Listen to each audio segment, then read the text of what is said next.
بسم اللہ الرحمن الرحیم۔ شروع اللہ کے نام سے جو بڑا مہربان اور رحم فرمانے والا ہے۔ السلام علیکم۔ اردو کہانی سنو کے اس چینل میں آپ لوگوں کا خوش آمدید۔ اس چینل کو سبسکرائب کریں، ساتھ ہی ساتھ بیل آئیکن کا بٹن دبانا مت بھولیں۔ چلیں جی اپنی سٹوری شروع کرتے ہیں۔ مجھے جانے دو بہزاد، میں سچ کہہ رہی ہوں، میں نے کچھ نہیں کیا۔ ایک غیر مرد کے ساتھ رنگ رلیاں منا رہی ہو اور کہہ رہی ہو میں نے کچھ نہیں کیا۔ بہزاد نے اپنی پسٹل نکال کر پہلے تو اس آدمی پہ گولی چلائی جس کے ساتھ اس کی بیوی پکڑی گئی تھی۔ نہیں بہزاد، وہ چیخ کے بولی۔ لبنہ کی ایک دلخشار چیخ نکلی۔ اس نے دوڑ کے اپنے عاشق کے بے جان وجود کو ٹٹولا، مگر وہاں سانسیں تھم چکی تھی۔ اب کیوں نہ تمہیں بھی تمہارے عاشق کے پاس پہنچا دیا جائے۔ بہزاد نے دوبارہ پسٹل لوڈ کر کے لبنہ کو نشانہ بنایا، مگر افسوس، اس کا نشانہ اس کا اپنا بیٹا ہی بن گیا جو چھپ کے یہ سارا ڈرامہ دیکھ رہا تھا۔ اپنی ماں پہ گولی چلتا دیکھ اس بچے سے برداشت ہی نہیں ہوا اور وہ دوڑتا ہوا اپنی ماں سے لپٹ گیا، اور اسی وقت بہزاد سے فائر ہوا۔ فاخر! ایک چیخ کے ساتھ بہزاد کی آنکھ کھل گئی۔ بہزاد کی آنکھیں پھر نم تھیں۔ یہ خواب اسے ہر رات آتا تھا، ہر رات اس سے وہ منظر نظر آتا تھا جس میں اس نے اپنا بچہ کھویا ہوا تھا۔ بہزاد نے خود کو نارمل کیا اور ٹائم دیکھا تو صبح کے 7 بج رہے تھے۔ وہ اٹھا اور فریش ہونے چلا گیا۔ بہزاد ایک راجپوت تھا۔ راجپوت اپنے ماں باپ کی اکلوتی اولاد تھا۔ اگر بہزاد کے بارے میں یہ کہا جائے کہ وہ منہ میں سونے کا چمچ لے کر پیدا ہوا تھا تو اس میں ذرا بھی غلط نہیں تھا۔ راجپوت مینشن میں اب بس 3 ہی تو لوگ رہتے تھے اور وہ بہت سیٹلڈ فیملی تھی۔ بہزاد، اس کے دائی جان، اس کی ماں اور اس کا دوسرا بیٹا عاشر۔ بہزاد کے دوستوں کی گنتی بہت ہی معمولی سی تھی، مگر اس کے دشمنوں کی لسٹ دیکھنے کے قابل تھی۔ مگر آج تک کسی دشمن میں اتنی جرأت نہیں تھی کہ وہ بہزاد پہ وار کر سکے یا کسی بھی قسم کا حملہ کر سکے۔ بہزاد کے والد کا دل کا دورہ پڑنے سے وفات ہو چکی تھی۔ سارا بزنس اب بہزاد ہی دیکھتا تھا، اکیلے۔ اس کی پرسنالٹی بالکل اس کے نام سے میچ کرتی تھی۔ اکڑ اور غرور اس کی شخصیت کی پہچان تھی۔ لبنہ جو اس کی بیوی تھی، وہ اس کی یونیورسٹی کی فیلو تھی اور وہاں سے ہی یہ محبت کرتا تھا، مگر شاید وہ بہزاد سے نہیں، اس کی دولت سے ہی بس محبت کرتی تھی۔ بہزاد کی بے شمار محبت چاہت بھی لبنہ کی نیت نہ بدل پائی۔ اس نے بہزاد سے محبت کا صرف جھوٹا ناٹک خالی اپنے کزن کے کہنے پہ کیا تھا تاکہ وہ بھرپور دولت کو بٹور سکے۔ شادی کے بعد بھی اس نے اپنے کزن سے ناجائز تعلق رکھے ہوئے تھے۔ دو جڑواں بیٹوں کے بعد بھی لبنہ کو بہزاد کی محبت نہیں نظر آتی تھی اور نہ وہ کبھی دیکھ سکی تھی۔ بہزاد کا اللہ نے بے شمار حسن عطا کیا ہوا تھا، مگر اس کا غرور، اس کی انا، اس کی شخصیت کا ایسا حصہ تھے جس کی شخصیت پہ 4 چاند لگاتی تھی۔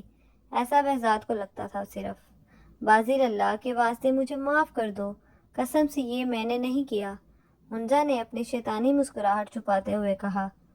میں لاسٹ بار بول رہا ہوں ہنزا، ٹیبل کے ارد گرد گھومنا بند کرو بس، اور شرافت سے میرے آگے سرنڈر کر دو۔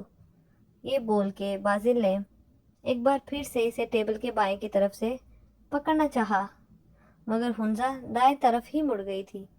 اوہ دھمکی، تو دیکھو سرنڈر کر دو آئے بڑے، حکم تو ایسے چلا رہے ہو جیسے کوئی پولیس والے ہو۔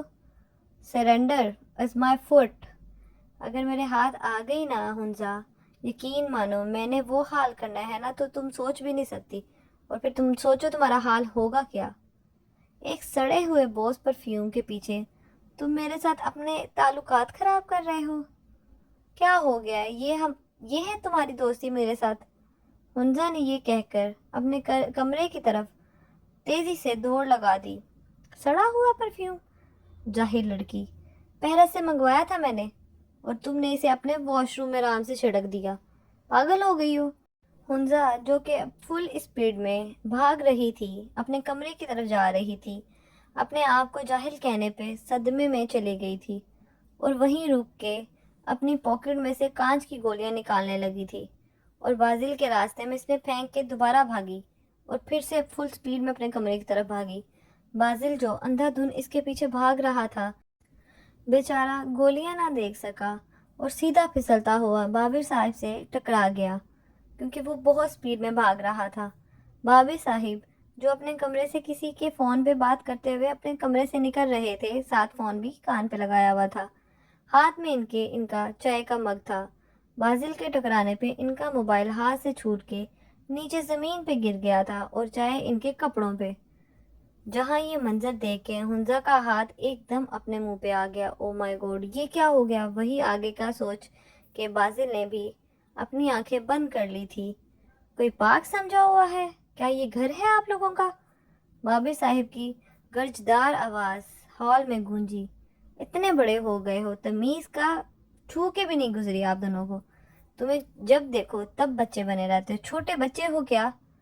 ساری شرٹ خراب کر دی میری، بدتمیز بچے۔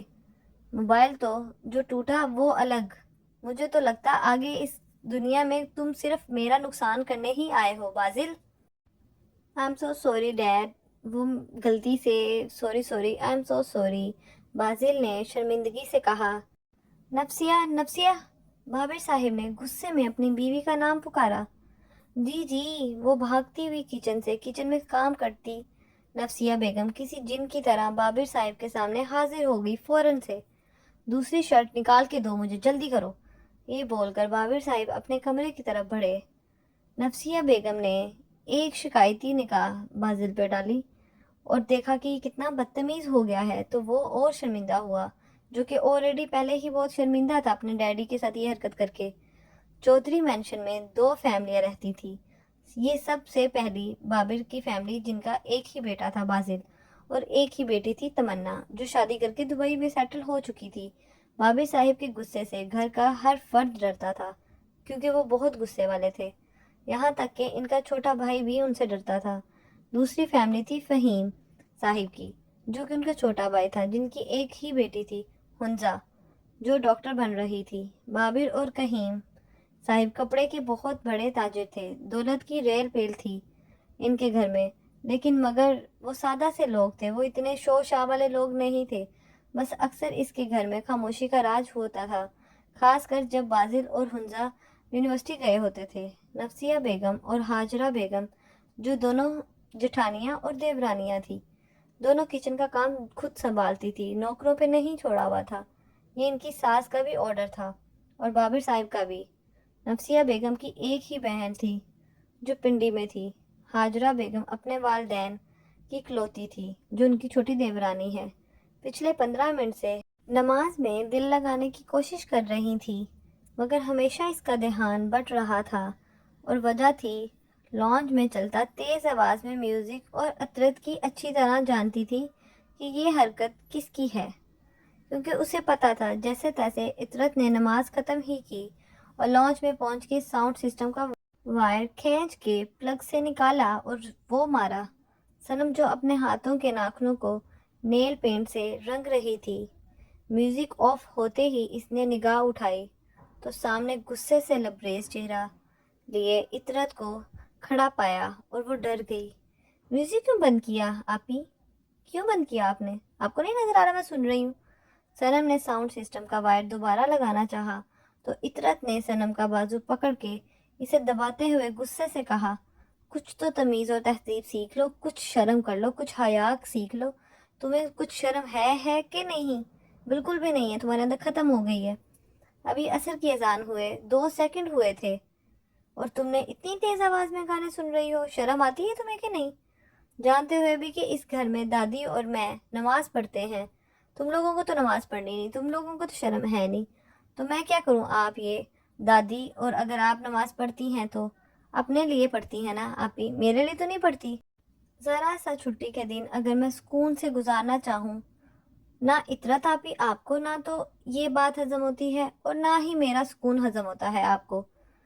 پتہ نہیں کیا مسئلہ ہے آپ کو، بات کو غلط رخ نہ دو صنم، اتنے تیز آواز میں گانے سن رہی ہو، شاید اور بھی لوگ رہتے ہیں اس گھر میں جن کو اتنا لاؤڈ میوزک پسند نہیں ہے۔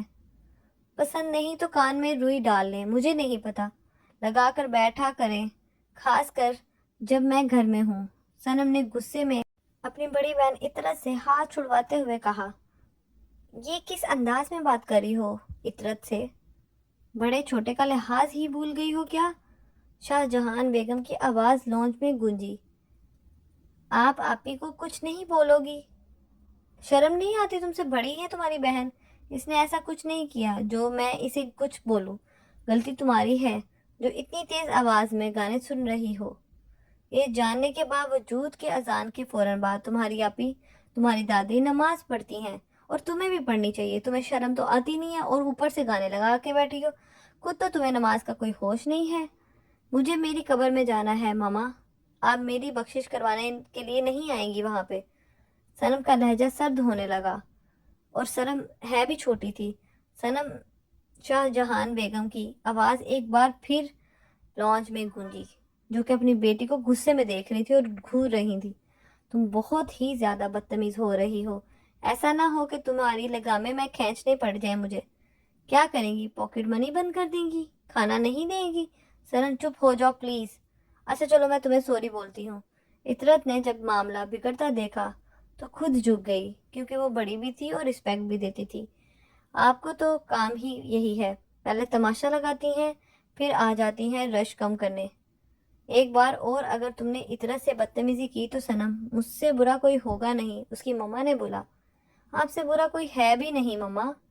ابھی صنم کی بات منہ میں ہی تھی کہ شاہ جہان بیگم کا تمانچہ صنم کا گال چمکا گیا اور زور سے لگا۔ اطرت سمیت شور سن کے کمرے سے نکلتی بی جان نے بھی یہ سارا منظر دیکھا اور کرب سے اپنی آنکھیں بند کر لی۔ صنم نے ایک نظر شاہ جہان بیگم کو دیکھا، اطرت پہ غصیلی نگاہ ڈالتے ہی، جو کہ اس کی بڑی بہن تھی، پھر بھی اس نے اس کے اوپر رعب جمانا چاہا۔ اس نے ساؤنڈ سسٹم کو تہس نہس کر دیا، گاڑی کی چابی اٹھائی اور باہر نکل گئی اور بہت غصے میں گئی۔ اطرت سے اسے آوازیں دیتی رہ گئی مگر وہ نہیں رکی۔ شاہ جہان بیگم وہیں پاس رکھے ہوئے صوفے پہ ڈھیر ہو گئی تھی۔ شاہ جہاں والا جسے اظہر صاحب نے محبت سے بنایا تھا اپنی محبت کے لیے، مگر آج وہ اس گھر میں اکیلی رہتی اپنی ساس اور 2 بیٹیوں کے ساتھ۔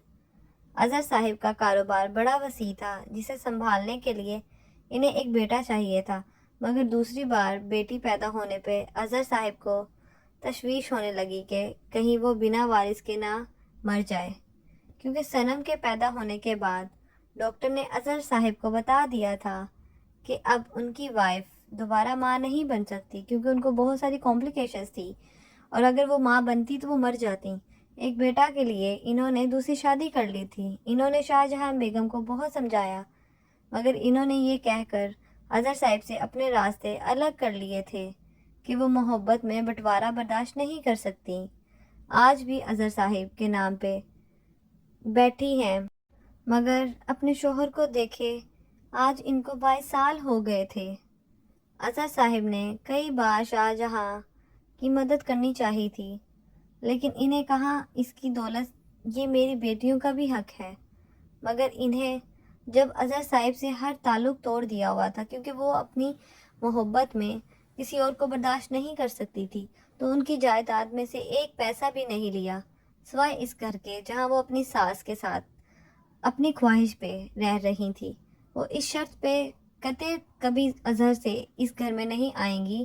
اظہر صاحب کا غصہ پچھلے 22 سالوں سے وہ اپنی بیٹی صنم پہ نکالتی تھی، جس کی وجہ سے صنم کی شخصیت میں ایک کھلا تھا، کیونکہ وہ اس وجہ سے اتنی بدتمیز ہو گئی تھی اور اس کی ماں کو لگتا تھا میں اس وجہ سے اس کے والد سے جدا ہو گئی ہوں۔ اپنے والد کا بزنس شاہ جہان بیگم نے بہت اچھا سنبھالا تھا اور آج ان کا نام ایک فیمس بزنس ویمنز میں لیا جاتا تھا۔ 2 منٹ کے اندر اندر شانزے تیار ہو کے نیچے آ جا۔ کیوں کہاں جانا ہے؟ کیا ہوا؟ ایسا سوال ہرگز نہیں پوچھنا، دماغ بہت شارٹ ہے۔ صنم نے گاڑی شانزے کے گھر کے نیچے کھڑی کی، آگے روکی اور اسے فون کر کے کہا، آئی میری جان، بس 2 منٹ رکو، مما کو بتا کے میں آ رہی ہوں۔ مما میں صنم کے ساتھ جا رہی ہوں، ٹھیک ہے، پریشان مت ہونا، ابھی آ جاؤں گی تھوڑی دیر میں، اوکے؟ شانزے نے اپنا موبائل اٹھاتے ہوئے نادیہ بیگم مخاطب کرتے ہوئے کہا، ارے کہاں جا رہی ہو؟ نادیہ جو کہ اس کی ماں تھی، جلدی میری طوفان ایکسپریس۔ شانزے جو تیزی سے سیڑھیاں اتر رہی تھی مراد کے راستے میں آتے ہی ایک دم رکی۔ مراد نے جیسے ہی نظر ڈالی شانزے کے راستے میں آتے ہوئے کہا، یار ابھی مجھے نہ روکنا یار، میری دوست صنم کا آج موڈ بہت خراب ہے، باہر جا رہی ہوں، جاؤں گی تھوڑی دیر میں، اوکے آ جاؤں گی گھر، ٹینشن نہ لینا۔ اف ایک تو نا مجھے تمہاری اس دوست سے بہت مسئلہ ہے، جب بھی میں تمہارے ساتھ جانے کا کہیں سوچتا ہوں یہ ہمیشہ درمیان میں آ جاتی ہے، آوازار کر دیتی ہے۔ مراد آج تو تم نے یہ کہہ دیا، آئندہ نہیں کہنا، صنم زندگی ہے میری اور تم جان۔ یہ کہہ کے شانزے نے باہر کو دوڑ لگا دی۔ آئی سمجھ، اب دوبارہ مت یہ کہنا۔ مراد نے مسکرا کے جاتی ہوئی شانزے کو دیکھا اور اپنے کمرے کی طرف چل دیا۔ شانزے کی فیملی میں ٹوٹل 5 لوگ تھے۔ وہ اپنی اماں ابا کے ساتھ رہتی تھی اور وہ اپنی اماں ابا کی اکلوتی بیٹی تھی۔ اس کی پھپھو اور اس کا بیٹا مراد انہی کے ساتھ رہتا تھا۔ مراد کے فادر کی ڈیتھ ہو گئی تھی اور جواد صاحب کی اور کوئی بہن نہیں تھی، کو اپنی بہن بہت عزیز تھی اور ایک ہی تو بہن تھی، اس لیے انہوں نے اپنی بہن کو ہمیشہ کے لیے ساتھ رکھ لیا تھا۔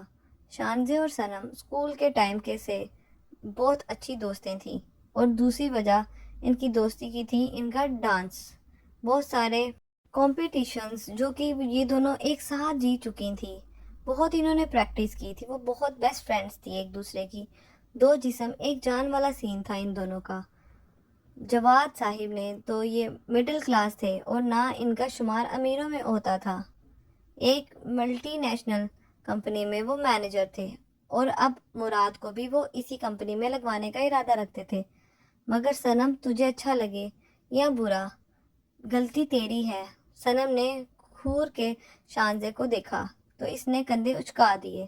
دیکھ صنم، میں تیری بیسٹ فرینڈ ہوں، میں تجھے کبھی غلط مشورہ نہیں دوں گی، لیکن یار صنم یہ بات تو تسلیم کر لے کہ تیری نیچر میں اور اطرت آپی کی نیچر میں زمین آسمان کا فرق ہے۔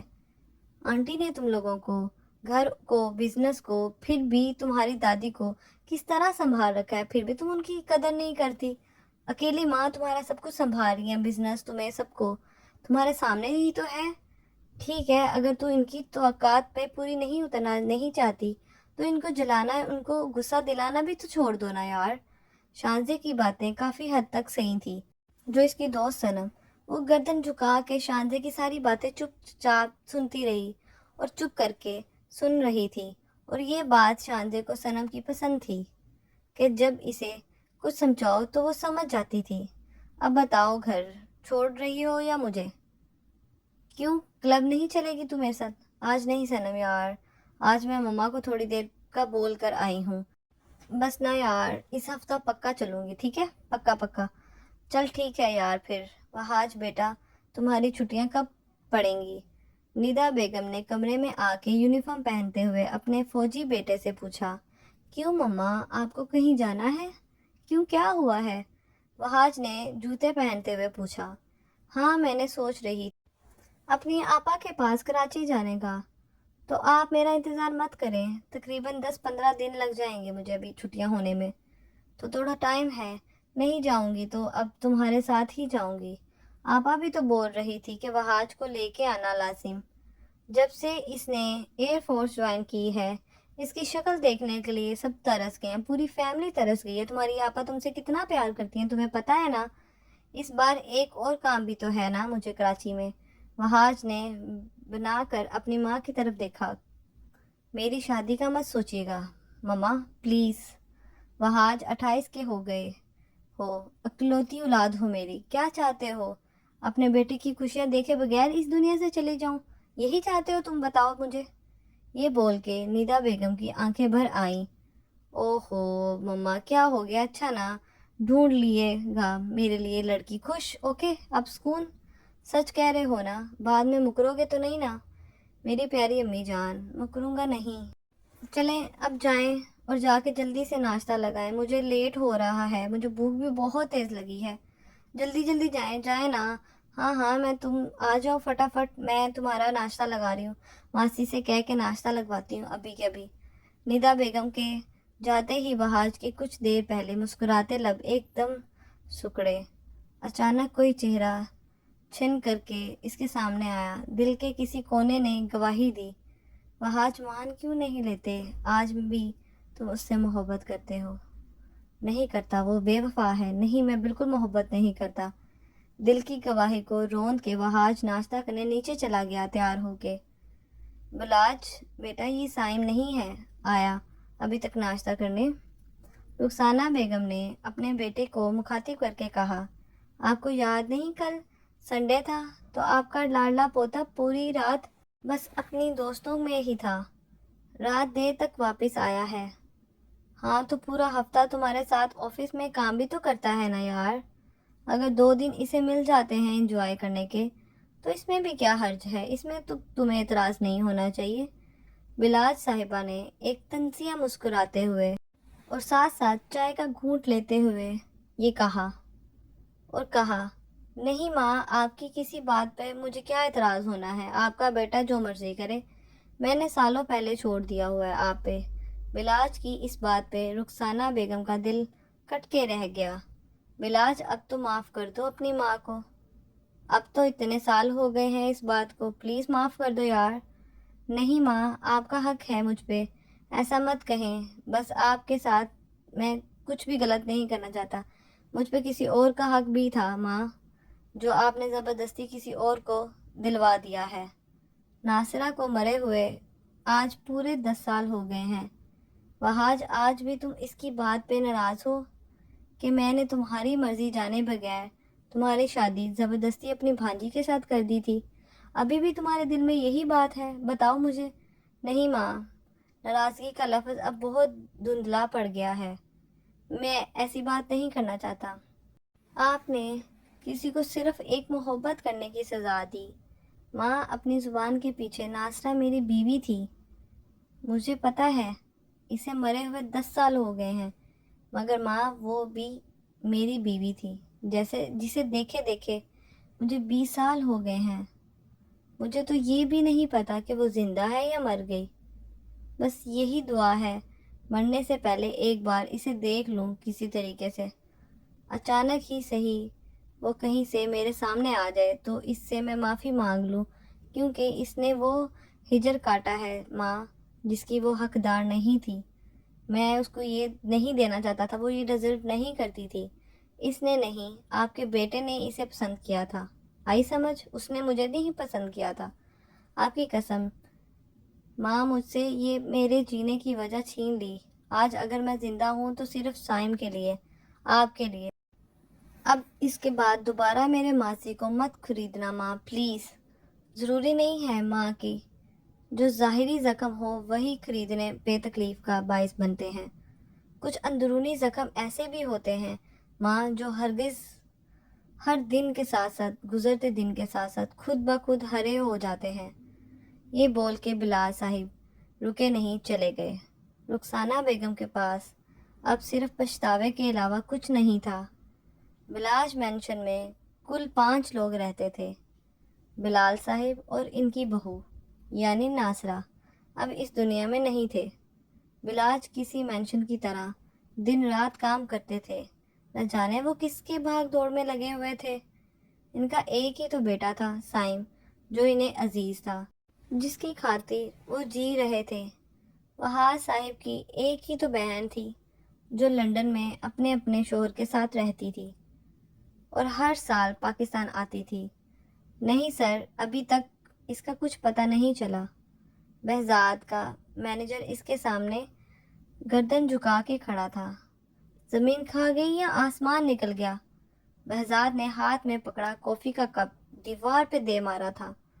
سر، ہم کئی دفعہ اس کے گھر گئے ہیں، مگر ہر دفعہ اس کی بیوی بولتی ہے کہ نہیں، وہ گھر پہ نہیں ہے، نظر رکھو اس کے گھر پہ، کوئی تو ایسی کمزوری ہوگی دلاور کی جس کے لیے وہ ہمارے سامنے آئے گا۔